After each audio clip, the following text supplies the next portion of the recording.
আমার পরিবারের সমস্ত বন্ধুদের জানাচ্ছি শুভ সকাল। আরও একটি শীতের সকালে আবারও আমি মুনমুন নিয়ে চলে এসেছি একটি নতুন ব্লগ। আশা করছি তোমাদের খুব ভালো লাগবে। তো ব্লগার মুনমুন চ্যানেলে আবারও নতুন একটা ব্লগ নিয়ে চলে এসেছি, তাই তোমরা অবশ্যই কিন্তু ব্লগটা দেখো আর নিশ্চয়ই তোমাদের ভালো লাগবে। আর যে যেখান থেকে ভিডিওটা দেখছো নিশ্চয়ই তোমরা ভালো আছো। আগামী দিনেও ভালো থেকো, সুস্থ থেকো। আর আমিও খুব ভালো আছি। তো ভিডিও শুরু করার আগেই বড়দের জানাই প্রণাম, ছোটদের জন্য রইল অনেক অনেক ভালোবাসা।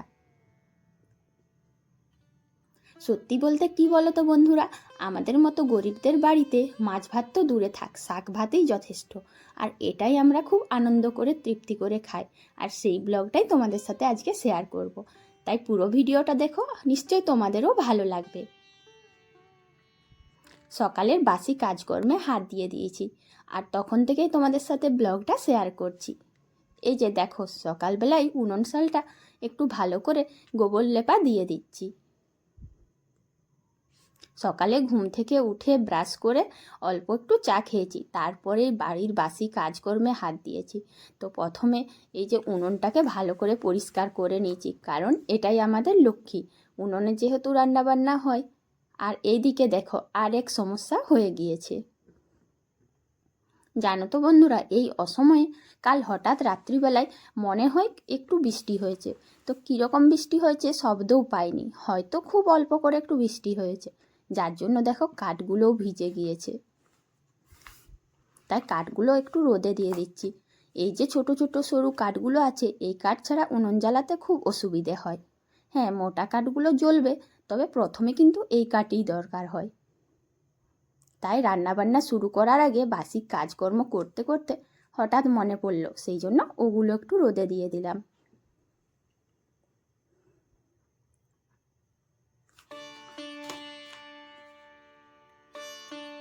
এখন বাসনগুলোও মেজে নিচ্ছি। হাঁড়িটা আমি মেজে নিচ্ছি, কেন বলো তো, এটাই প্রথমে মাজতে হয়। এই যে এটাতে ভাত বসাবো, আর এটা যদি পরিষ্কার করে না মাজি, না ধোয়া থাকে, তাহলে এটাই মাটি বুলিয়ে একটু রোদে দিতে হবে। তাই আগে হাঁড়িটা মেজে নিচ্ছি। এটা মেজে নিয়ে এটাতে মাটি বুলিয়ে রোদে দিয়ে দিতে হবে।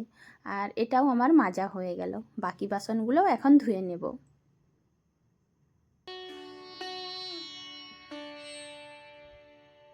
বাকি সব বাসনগুলোও মেজে নিয়েছি, আর হাঁড়িটাও খুব ভালোভাবে পরিষ্কার করেছি। তো জানো তো বন্ধুরা, সকালবেলায় এই পোড়া হাঁড়ি মাজতে গিয়ে অনেকটাই সময় চলে গিয়েছে। এরপর এই বিলমাটিটা ভালো করে বুলিয়ে দিচ্ছি। এই বিলমাটি বুলিয়ে যদি আমি সঙ্গে সঙ্গে উনুনে বসিয়ে দিই, তাহলে অনেকটা শক্ত হয়ে যায় মাটিটা, আর মাজতেও অনেক পরিশ্রম হয়, অনেক ভালো করে ঘষতে হয়। কিন্তু যদি রোদে শুকনো করে দিই, তারপর যদি আমি উনুনে বসাই, তখন দেখবে যারা মাটির হাঁড়িতে রান্না করো তারা কিন্তু অবশ্যই এটা করবে। একটু আগে মাটিটা বুলিয়ে শুকনো করে নিবে হাঁড়িটা, তাহলে মাটিটা যদি শুকনো হয়ে যায় তখন রান্না করতে আর কষ্ট হবে না। যখন মাজবে দেখবে খুব তাড়াতাড়ি কালিটা ছেড়ে যাচ্ছে। এখন চলে এলাম এই গদিটাকে নিয়ে। তো এটা কি ব্যাপারটা কি বলো তো, এখন তো একটু এটা বিছানার নিচে ছিল, কিন্তু কালকে রাত্রিতে যখন, রাত্রি না ভোরের দিকে যখন ছেলের জল তেষ্টা পেয়েছিল, তখন দিয়েছিলাম, আর গ্লাসটার থেকে একটু জল পড়ে গিয়েছে। শীতকালে তো বুঝতেই পারছো, একটু জল পড়ে গেলেও কেমন যেন মনে হয় ভেজা ভেজা লাগছে। তাই সকালে একটু রোদে দিয়ে দিচ্ছি।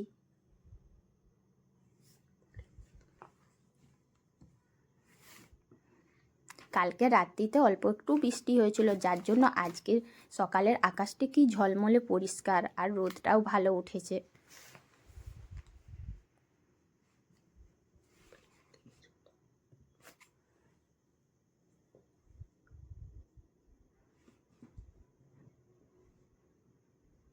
এই যে চাদরটা আছে, এটাও একটু রোদে দিয়ে দিচ্ছি, কারণ চাদরটার ওপরেই সবার প্রথমে জল পড়ে, আর চাদরটাই বেশি ভেজা ভেজা লাগছে। তো যার জন্য আমি একটু শুকনো করতে দিয়ে দিলাম। ওদিকে দেখো কাকিমা কত জামা কাপড় কেচে রোদে দিয়ে দিয়েছে। সমস্ত কাজকর্ম করে আমি খেয়ে নিয়েছিলাম, এখন চলে এসেছি রান্না করতে। আর রান্নায় আজ কি করব বলো তো, ওই যে ওইদিকে একটা তরকারি বসিয়েছি, আর করব শাক। এই কচি কচি শাকগুলো আজকে ভাজা করব। তো জানো তো বন্ধুরা, আমাদের মতন গরিবদের বাড়িতে যে প্রতিদিনই মাছ, মাংস, ডিম দরকার এমনটা নয়, আমাদের শাক হলেও চলে যায়। আর শাক খেতে কিন্তু আমার খুবই ভালো লাগে। সবচেয়ে বেশি ভালো লাগে এই শাকগুলো খেতে। এই শাকগুলো এত সুন্দর কচি কচি হয়েছে।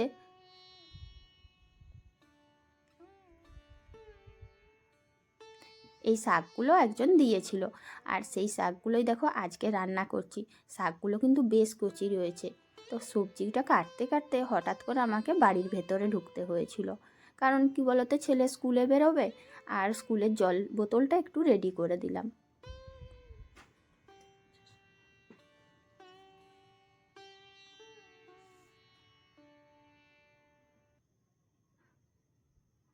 আমার আলুর তরকারিটা হয়ে গেছে। এখন যে শাকটা কেটেছিলাম এই শাকটাও বসিয়ে দিলাম। দেখো বন্ধুরা, এই যে শাকটা দেখছো, এই খসলা শাকটা এক কড়া হয়ে গেছে, কিন্তু দেখো যখন আমি নুন দিয়ে সেদ্ধ করে দিলাম তখন কতটুকু হয়ে গেল। কচি কচি শাক যেমন খেতে স্বাদ লাগে, সেরকম কিন্তু এই ব্যাপারটাও খেয়াল রাখতে হবে। যাদের বাড়িতে অনেকজন তাদের কিন্তু অনেকটাই শাক লাগবে। দেখো এইটুকু হয়ে গেছে শাকটা, কিন্তু শাকটার স্বাদটা এত ভালো লাগবে যে একটু শাক দিয়ে তুমি মনে তৃপ্তি করে ভাতগুলো খেয়ে নিতে পারবে। তারপর শাকটাও আমার হয়ে গিয়েছে। এখন শেষে ভাত বসিয়ে দিয়েছিলাম, ভাতও হয়ে গেল। স্নান করে এসে আমরা দুজনে খেতে বসলাম, আর বাবা, মা, ছেলে তিনজনের খাওয়া হয়ে গেছে। এখন আমরা রোদে বসে একটু খাচ্ছি, খুব ঠান্ডা লাগছে তাই আজ রোদে বসে গেলাম। তো জানো তো বন্ধুরা, এই শাক দিয়ে এত মনটা শান্তি করে খেলাম। গরম গরম শাক ভাজা আর ভাত, কার না ভালো লাগে বলো তো? আমাদের মাছ মাংস না হলেও চলবে, এই শাক দিয়ে আমরা মন তৃপ্তি করে হাসি মুখে অনেকটাই ভাত খেয়ে নিলাম।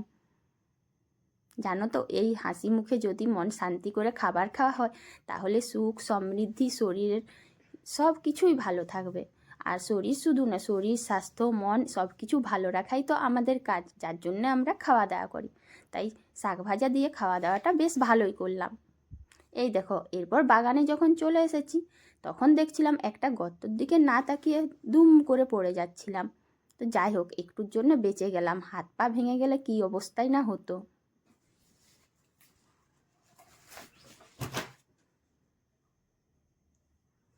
এখন বাগানে চলে এসেছি। এই যে গাছগুলো লাগিয়েছিলাম এগুলোতে জল দেওয়া হয়নি। সকাল থেকে আজ অনেক রকম কাজ ছিল, আর ভেবেছিলাম যে কালকে তো বৃষ্টি হয়েছে, হয়তো জলে ভিজে থাকবে, সেই জন্য সকালে জল দিইনি। কিন্তু দেখো কি ব্যাপার, এইখানে এসে দেখলাম যে না না, সেই রকমভাবে না কোনো বৃষ্টি হয়নি। শুধু ওই বাড়ির সামনেটাতেই উঠোনটাই মনে হলো যে অনেক বৃষ্টি হয়েছে। এখানে বাগানের মধ্যে এসে দেখলাম যে না, গাছগুলো একটুও ভেজা নেই, তাই জল দিতে শুরু করে দিলাম।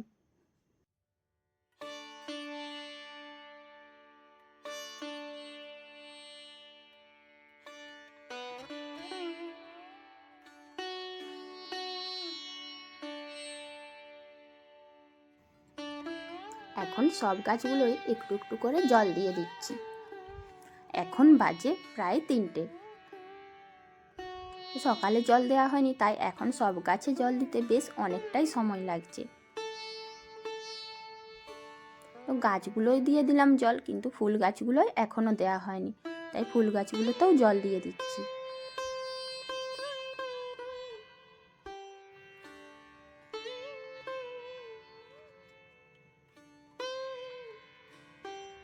গাঁদা ফুলের গাছটাতে দেখো কত ফুল ফুটেছে, মানে ভাবতেই পারিনি যে ফুল গাছটা লাগানোর কয়েকদিনের মধ্যেই এত ফুল ধরবে। আর শুধু গাঁদা ফুলের গাছটা কেন, দেখো বন্ধুরা, সব গাছগুলোতেই বেশ ভালোই ফুল ফুটেছে। আরও ফুল ফুটবে, তবে একটু যদি ঠিকভাবে যত্ন নেওয়া যায়। আর সেই জন্যই আমি ছুটে আসি গাছগুলোয় জল দিতে। এরপর এই যে এই নালাটা রয়েছে, এই নালাটা একটু সোজা সোজা করে দিলাম, জল যাচ্ছিল না, তাই একটু সমান করতে চাইছি যে যদি জল চলে যায়। তো বন্ধুরা, আজকের ব্লগটা আমি এখানেই শেষ করছি। কাল আবার একটা নতুন ব্লগ নিয়ে তোমাদের সাথে দেখা হবে। সবাই ভালো থাকবে, টাটা।